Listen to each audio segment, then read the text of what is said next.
Nongeye kubasuhuza.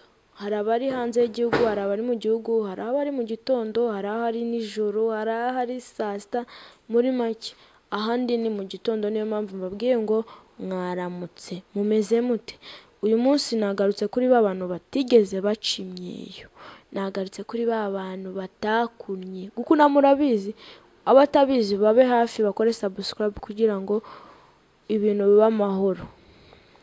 Uyu munsi ngiye kubabwira guca imyeyo. Guca imyeyo abantu batakoze iki gikorwa ukuntu baba bicuza.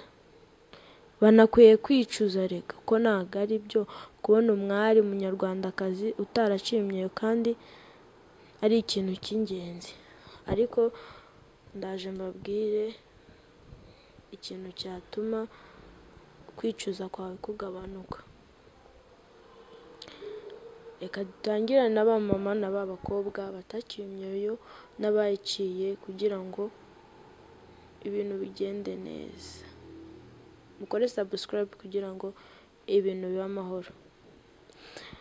Gukuna guca imyeyo ni igikorwa cyakorwaga mu muco nyarwanda ndetse n'ubu kikitabirwa na bamwe mu bakobwa. Gusa hari igihe usanga bamwe bibaza ibipimo bakwiriye kugarukiraho bakuna.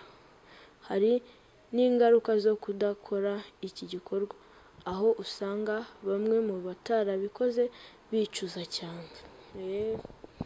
Bicuza cyane. Ngiye kubabwira urugero wagarukiraho uca imyeyo kugira ngo utazatusha ugaca iyo bita imijabamabyi.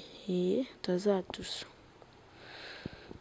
Ibyiza byo gukuna guca imyeyo, ingaruka zo kudakuna guca imyeyo. Ese nabasha kunezeza umugabo ntarakunnye? Ese ni ikihe gipimo nagarukiraho cyo gukuna guca imyeyo? Ese abagabo bakunda umugore wakunnye? Umuco nyarwanda waba ushishikariza abakobwa gukuna? Ibyo bibazo byose muba muri kubibaza. Igisubizo nahageze, reka mbabwire.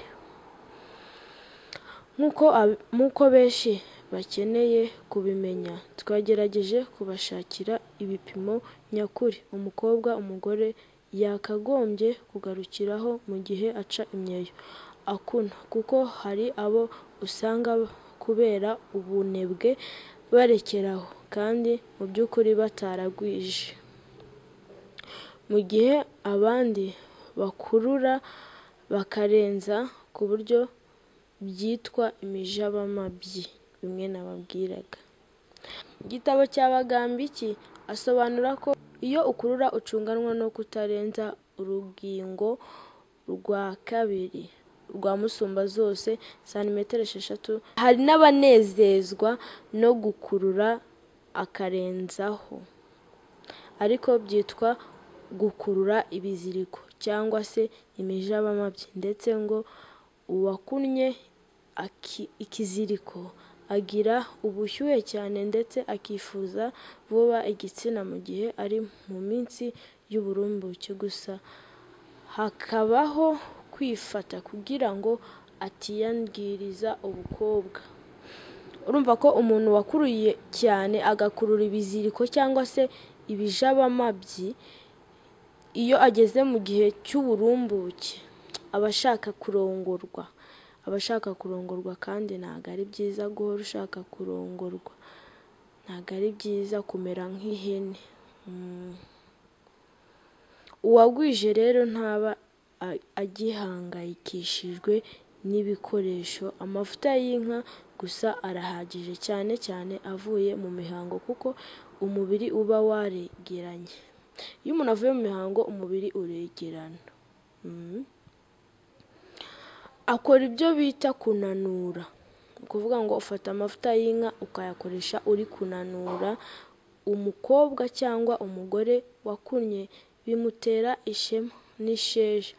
Ahora iteka yiteguye kunezeza umugabo mu gihe cy'imibonano mpuzabitsina.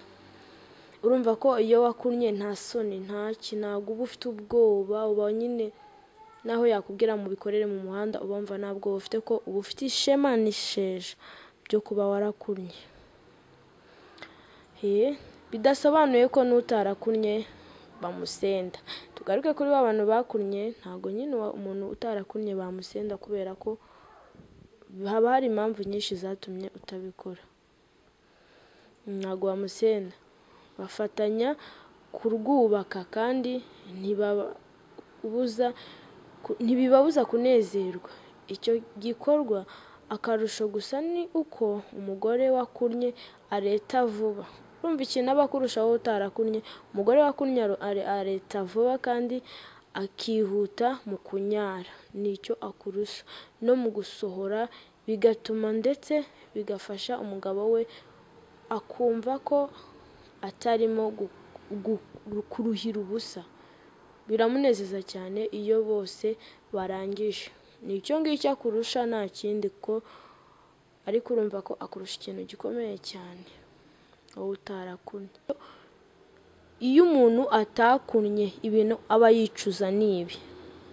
Aho umukobwa abimenyeye ko ari igikorwa cyamwihishe cyangwa se atamenye, bimutera ipfunwe ndetse bikanamubabaza cyane, akumva ahari wenda ntacyo bimaze gushaka niba atarakunnye, kuko abandi akenshi bamuca intege bamubwira ko bazamusenda, ngo bazamukubita intosho ishyushye mu maguru, ngo yari nyirabukwe azarahiramo ivu n'ibindi by'urucantege, ariko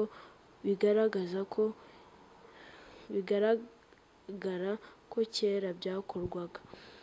Urumva umuntu utarakunnye nyine baba babona ari nk'igarisha, nyine ari aho nta kintu amaze. Umuntu utarakunnye ahora asuherewe, rimwe uwo mutwaro akawugereka kuri nyina cyangwa bakuru be.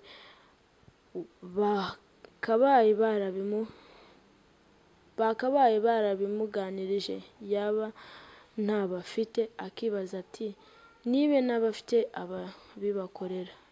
Yumvikanisha ko kubura nyina yahombye byinshi, kandi koko atangira kugerageza bitagishobotse. Yibuka ikuna bitagishobotse, ari naho bakuriza imvugo igira iti ngo nyiranaka yibutse ikuna mu irongorwa. Nuko aba abikoze mu gihe kitari icyabyo. Ni ukuvuga ngo mu gihe ubimenyeye nibwo utangira gukuna. Urumva batangira kugucaho imigani ngo wibutse ikuna mu irongorwa, nubwo ari abagifitanye mu irongorwa, nubwo hari abagifata icyo gikorwa cyo gukuna nk'icya kera. Mu by'ukuri n'ubu abagabo benshi usanga baba bashaka abagore bakunnye. Niyo mpamvu usanga hari abifuza kubikora baramaze gushaka, yewe baranabyaye. Gusa birashoboka nubwo waba warabyaye, ariko biba bigoye. Urumva ko ntago igihe cyose waba urimo birashoboka, kandi biba bigoye. Yego n'ubundi nta kintu rega kitatugora, nk'uko n'ubundi uwabikoze kera biramugora, nawe aka kanya birakugora, ariko biraba. Ntucike intege. Nubwo bivugwa ko umugore waciye imyeyo wakunnye anezeza umugabo cyane, hari n'abavuga ko iki gikorwa gishobora no gutuma uwagikoze yishora mu busambanyi kuko bimutera ubushyuhe cyane. Gusa tukaba dukeneye kuzaganira na bamwe mu babikoze bakaduha ubuhamya. Ni ukuvuga ngo nubwo bavuga yuko abantu bakunnye baciye imyeyo bashobora kujya mu busambanyi cyane, kuko bibakurura bibajyana mu busambanyi, baba bumva nyine bya bintu byo kuvuga ngo baba bumva barenze bahambaye. Umuntu bishobora kumujyana mu busambanyi. Bityo rero tuzaganira n'abantu babikoze, tubabaze ukuntu ibintu biba byifashe tuzagenda tubabwira. Ikintu mugomba gukora ni kimwe, wowe ufite ikibazo aho ushaka kutubaza, utubaze tugusobanurire, ukora subscribe, utera na comment. Ngaho umunsi mwiza, wowe uri kurura cyane bizaza, ntucike intege.